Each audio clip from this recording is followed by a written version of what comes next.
Hey everyone, this is Kevin the Entrepreneur, and can you hear it? Can you hear it in the air?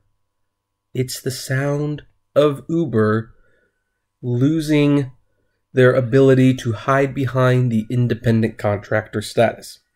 As from this article from LCT, Uber must now follow the limo rules in California. This is a significant one, folks. It might not seem like it's significant. In fact, I even anticipate this video won't be viewed as much as it probably should be. But let's look over it for those of you who want to be well informed. The California Public Utilities Commission on April 26 ruled Uber Technologies, Inc. is both a transportation network company and a charter party carrier. What's this mean? It means they're not a payment service. That's what it means. Or a social network, or a technology company, or any other BS thing that they've been trying to hide behind. That means Uber is now required to pay fees for the past 3 years for operating as a TCP and to pay any remaining back fees for the past 3 years for any TNC permit holder separate from Razor CA that provided TNC service through the Uber platform. Uber has 30 days to register as both a TNC and a TCP, so a month. The CPUC found Uber controls the operations of its subsidiary Razor CA LLC, which is the legal entity through which the UberX service operates, to such an extent that Razor CA is a mere instrumentality of Uber, which is true. I don't think Razor does anything other than issue payments for Uber. I think that's all they do. Further, the CPUC found Uber controls TCP companies Uber USA LLC and UATC LLC, the legal entities that provide the Uber app to independent charter party carriers. To such an extent, they are instrumentalities of Uber as well. Only the smaller subsidiaries, Razor CA and UATC, are assessed CPUC fees. Those fees are based on total revenue earned from all passenger operations for the reporting period. Today's finding means Uber is the correct entity that must hold both the TNC and TCP permit to ensure the company is properly identifying TNC and TCP operations of present and future subsidies to the CPUC. This is such a tongue twister. And paying the appropriate amount of fees. Quote, "This is a huge deal and a world of trouble for them," said Scott Solambrino, I think that's his name, the co-chair of the National Limousine Association's Legislative Committee and the CEO of the DAVL Boston Coach Chauffeured Transportation Network. I just don't know how they don't connect all the dots. It's always what we said it was. We are a lot better off today as an industry sector than we were yesterday. Yeah, I don't know. Uber's kind of gotten away with this for a long time. I mean, they always say, oh, we're this, we're that, we're everything but a transportation service. Even if you ask the average person, what is Uber? They'll say, oh, it's like a taxi service on your phone.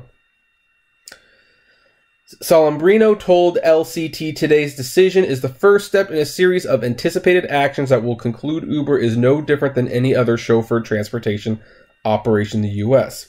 Quote, "That includes Uber's drivers truly are employees, and vehicles have to be properly licensed, tagged, insured, and inspected just like any other operation in California and throughout the U.S.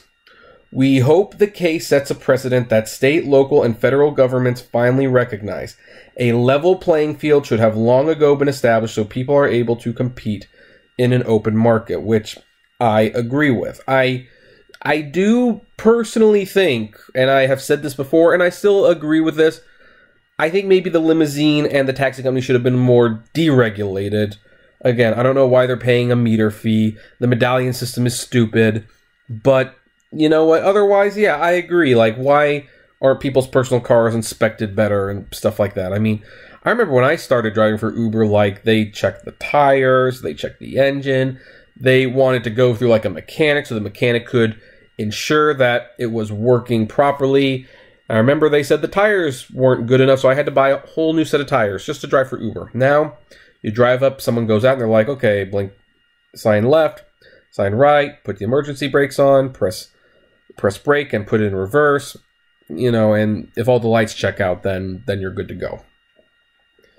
NLA President Gary Buffo added, This is a great example of how national and state associations working together can help to protect our industry. In an e-communication to its members, the NLA said Uber can no longer hide behind its smaller subsidies and is now, in the eyes of California, a transportation charter provider. They can no longer hide from California regulations on the pretense that, they are a mere network. Greater California Livery Association President Mo Garkani said the decision is a win for the state group and the industry, but cautioned Uber will likely appeal it, and I wouldn't be surprised. They have nothing to lose. Of course they're going to appeal it. The GCLA wants to fully assess the decision before issuing a full reaction, he said. Salambrino predicted the CPUC approval could reverberate among the myriad of pending legal cases and actions pending against Uber nationwide that include labor and driver issues, liability disputes, and lawsuits related to criminal and safety incidents. And yes, this could definitely affect all that. In fact, fun little story. You know that big class action driver lawsuit that Uber offered $150 million to settle? You know how the judge rejected it? It's, I know people who have worked on that case who were there, and the judge apparently said, $200 million? I think more like $1 billion is a closer and more accurate, or more reasonable. Geez, I got tongue-tied, but basically the judge said, yeah, come back with a $1 billion settlement. Let's see here. California's state and labor laws makes it near impossible for a TCP licensed chauffeur transportation service to operate using independent contractor drivers. The proposal... anyway, you can look at the proposal, which the link will be below, as always. The CPUC regulates services and utilities, safeguards the environment, and assures Californians access to safe and reliable utility infrastructure and services. So... yeah, although this will get appealed, and we might not see the results for a while, basically, they're pretty much tired of Uber. They're like, no, you are a transportation company, you do have to pay your fees, and your drivers are independent contractors, they are employees. Now, I know that there's going to be some bad things about this. For example, I don't think if this truly goes into effect, if I'm reading this correctly, we cannot use our own vehicles. We just can't. Uber would have to provide the vehicles, and we know that the only vehicles they want to provide are autonomous. Granted, I don't think that's going to happen anytime soon, but that's what they want. Oh, and also, because of this, Uber has been known to get out of cities that don't play by their rules. So all the Uber drivers could very well be out of a job soon. Heck, it might have even started because I got a very strange email from Uber that my inspection had expired. My car inspection was not set to expire for a couple months. And it came on the same day this happened? Interesting.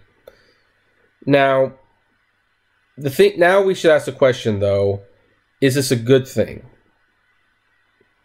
I guess we're going to have to wait and see. I mean, honestly, the whole fact that you had to have specialty cars, that you had to be approved, this is what I would have liked to avoid with legislation. The government always goes too far, and what they're doing is they are putting the same restrictions on Uber that really hurt the taxi industry, when I wish they would put a few restrictions on Uber, take a few restrictions off the taxi industry, and find that great middle ground. I don't know why they have to protect a business that isn't working anymore. Why don't you take off some of the chains of that business and let them compete better? While also saying to these people that your prices are too low, or you're treating your independent contractors terribly, you need to stop. It seems like there should be a middle ground, and yet you can't get it. The government will always overreach. But at the same time, Uber is the perfect example of what happens when a company is completely unregulated. They do whatever they want, and there's no winning. They take advantage. And Uber had a great thing going. They paid the drivers well. The drivers were their champions.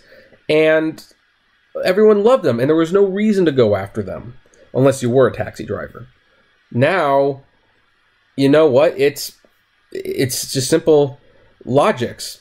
While this might be very bad for drivers, the drivers are so fed up with the abhorrent conditions of Uber, they're willing to take their chances. So whatever results of this, it can't be worse than what's going on right now. At least that's what everyone's thinking.